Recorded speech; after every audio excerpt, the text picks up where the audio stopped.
सभी भारतीयों को प्रणाम। संस्कृति क्या है? कहा जाता है कि कभी भारत में सोने का धुआं हुआ करता था। यदि शाब्दिक अर्थ लिए बिना लाक्षणिक रूप से देखा जाए तो इसका सरल अर्थ यह होना चाहिए कि भारत अन्य देशों की तुलना में अधिक उन्नत था।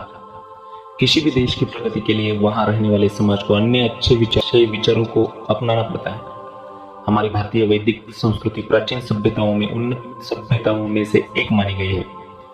कोई भी संस्कृति बिना परिवर्तन के विकसित नहीं होती और यह संस्कृति अपवाद नहीं होनी चाहिए।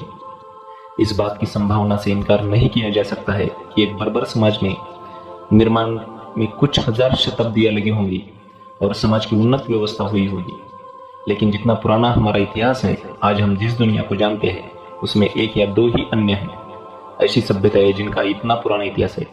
संस्कृति मूलतः क्या है? संस्कृति जीवन का वह तरीका जिसे मनुष्य एक व्यक्ति और एक समुदाय के रूप में बनाता और अपनाता है, और जो आविष्कार वह अपने और बाहरी दुनिया पर बनाता है, और वह आविष्कार उस समुदाय की संस्कृति है। संक्षेप में, संस्कृति प्रकृति पर विजय प्राप्त करने की प्रक्रिया है। संस्कृति के दो भाग हैं, जो आध्यात्मिक और भौतिक। साधारणतः हम कह सकते हैं कि जो क्रिया बाह्य जगत को बदल दे वह भौतिक संस्कृति है, और जो क्रिया मनुष्य के आंतरिक मन को बदल दे वह आध्यात्मिक संस्कृति है। क्योंकि मनुष्य बुद्धिमान हो गया है, वह प्रकृति को जानने का प्रयास कर रहा है, वह प्रकृति को जीतने के लिए प्रगतिशील है। प्रकृति की संरचना के लिए कौन जिम्मेदार है? क्या ईश्वर जैसी कोई चीज होनी चाहिए? यदि हाँ, तो इसका प्रयोजन क्या है? ये प्रश्न मनुष्य द्वारा तब से पूछे जा रहे हैं जब से वह बुद्धिमान हुआ है। जब मनुष्य की भौतिक आवश्यकताएं पूरी हो जाती है, वह इस ब्रह्मांड के रहस्य को जानने की रुचि लेने लगता है। तब वह इस ब्रह्मांड के निर्माता की तलाश में जाता है और उससे वह तत्व ज्ञान उत्पन्न होने लगता है जिसे वह जानेगा, और यह शुरुआत है आध्यात्मिक प्रगति का। संस्कृति के आध्यात्मिक भाग में धर्म, नैतिकता, कानून, कला, साहित्य, मानवीय गुण और शिष्टाचार शामिल है। इस संरचना में मनुष्य की विवाह संस्था, आर्थिक संस्था, सामाजिक जीवन आदि होते हैं। नियम बनाए, मानव से मानव संबंध, एक समूह का दूसरे के साथ संबंध स्थापित किया गया।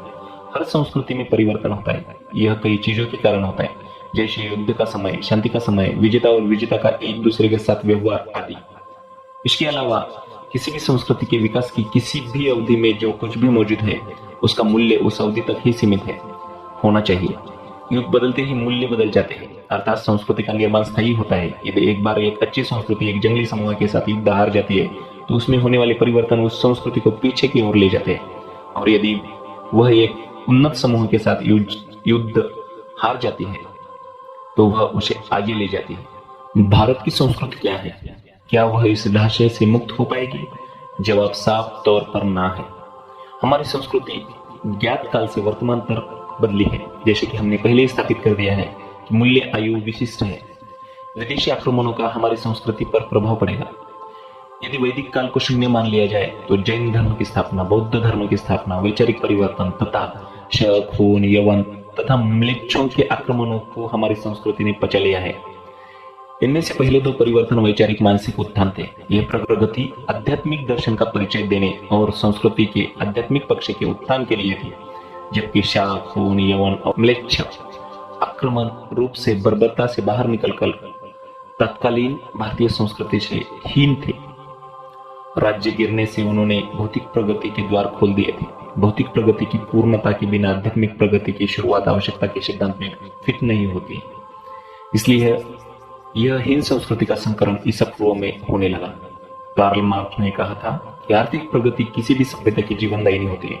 यदि आर्थिक प्रगति होती है तो कला, धर्म, आध्यात्मिक प्रगति जैसी अन्य चीजें इस संस्कृति का एक और हिस्सा प्रगति करने लगता है। संक्षेप में, हमने देखा है कि संस्कृति क्या है और इसे कैसे बनाया जा सकता है। इतिहास हड़प्पा और मोहनजोदाड़ो गांव के नाम से जाना जाता है। कभी कभी बचपन में हम ये दो नाम सुनते हैं और तय करते हैं कि भारत बहुत उन्नत था। क्या यह सच होना चाहिए? इसका अनुपात क्या है? हम आने वाली वीडियो में देखेंगे कि क्या ये लोग वास्तव में उन्नत थे या भारत कभी उन्नत नहीं था, जैसे कि अन्य विद्वानों का आरोप है।